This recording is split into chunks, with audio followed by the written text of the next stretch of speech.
100% was the share sale, and the company had some recurring debt as well.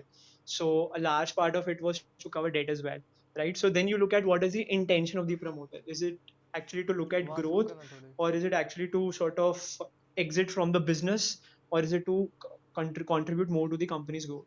And then the third thing that you look at lastly is that what are the use of these proceeds, right? That if they invest in a sort of IPO, is you are investing in the IPO, where will exactly the money be further invested in?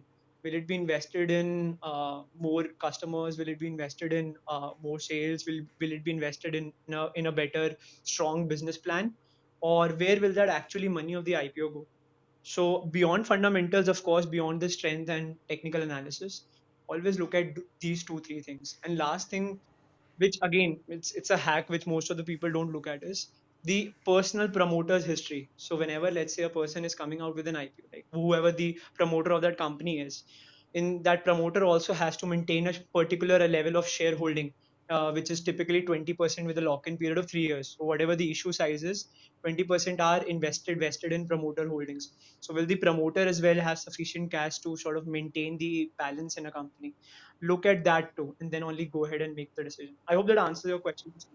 Thank you very much. I had a question for you. Like, do you think ratios and financial statements are actually reliable since, like, considering the window dressing, like, they might not actually present the true and fair picture of the company, Exactly, that's right? what I've heard about IPOs. That like before coming into the market, 2 3 years prior only they start, Exactly. Yes. exactly, like making the books attractive, making the numbers very lucrative and everything. Kathleen, was this question for me? Yes. Yeah, Yep. yeah. Yeah, it's not the sole, of course. As I said, it's not a sole parameter, right? As all of us know that whenever a company is approaching an IPO, the book has to be sort of maintained in a certain format to maintain the compliances with SEBI and others. So it's not a reliable ratio, but at least it gives certain sense as to how much overpriced that is. Most of the IPOs, if you look at, were almost 160, 180 times the multiple, which is not at all justified. So I'm not saying it's like the decision on which you make the firm decision. I make most of my decisions on seeing the growth of the company, because since I'm a venture capitalist too, so I look at from that perspective. But at least since his question was, I just wanted to like pass that thought on him, that just do make sure that you're checking out the ratios as well just once when you're doing your analysis. Hello. Got it. Yeah. Hello. Thank you so much, Aditya. Thanks for sharing So, that. So, Anand here. Can I brag about the recent trade that I took? sorry, who is this? Anand. Anand. Yeah. All right, Anand. Go ahead.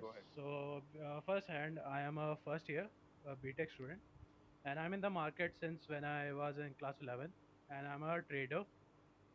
So, I mostly trade and swing trade and take options, monthly expires basically. So, the recent trade, which weekly trade that I provide in the Instagram or YouTube. So the stocks that I provided, which were 12 out of 12, 10 got in the same direction which I predicted, and I got a very much good profit in that. And also in the previous week, I also got almost about 14% ROI.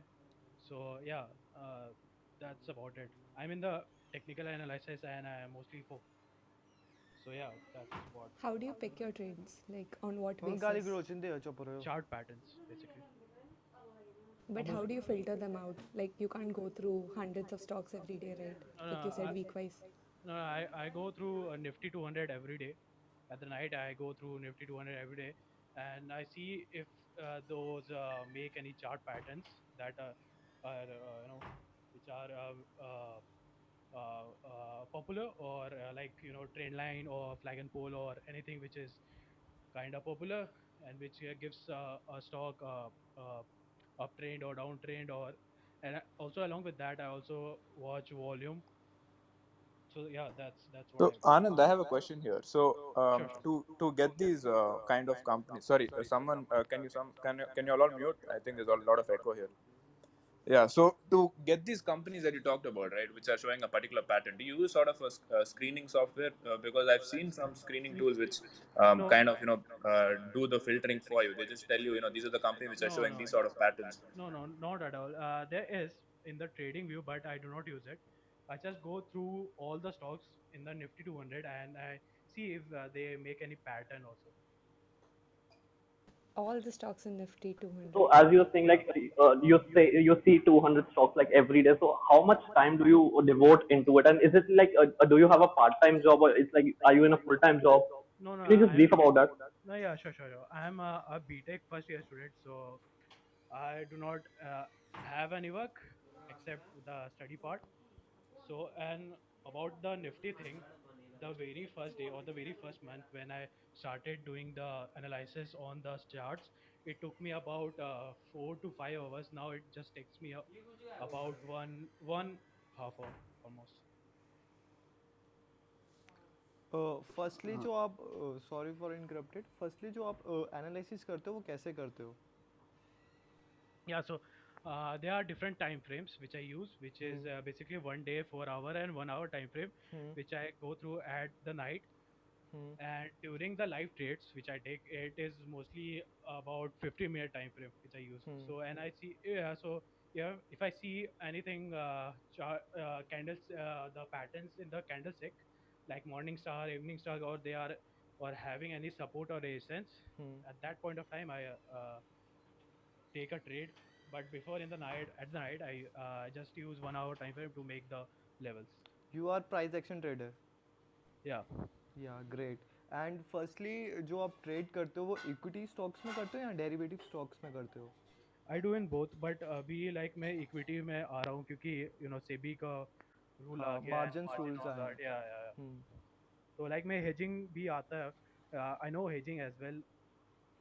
Firstly जैसे कैसलिन जी ने आपको बोला कि मतलब swing trade से start करना चाहिए अगर कोई भी बिगनर, आई थिंक आपने इसी साल स्टार्ट किया है, तो आपको स्विंग ट्रेड से करना चाहिए. जैसे निफ्टी 50 के टॉप 50 स्टॉक्स हैं उसमें करना चाहिए जिसमें आपको अच्छी अपॉर्चुनिटी और अच्छे टारगेट्स आपको मिल सकते हैं और अच्छी एंट्री मिल सकती है. Yeah, thank you. Anamika, could you please, talk about the best investment option, best investment Y- that you've made? Yeah, hi guys. So my name is Anamika Rana, and yes, I am a chartered accountant. And my best investment was in terms of monetary investment. It's a very funny story actually. So please don't judge me for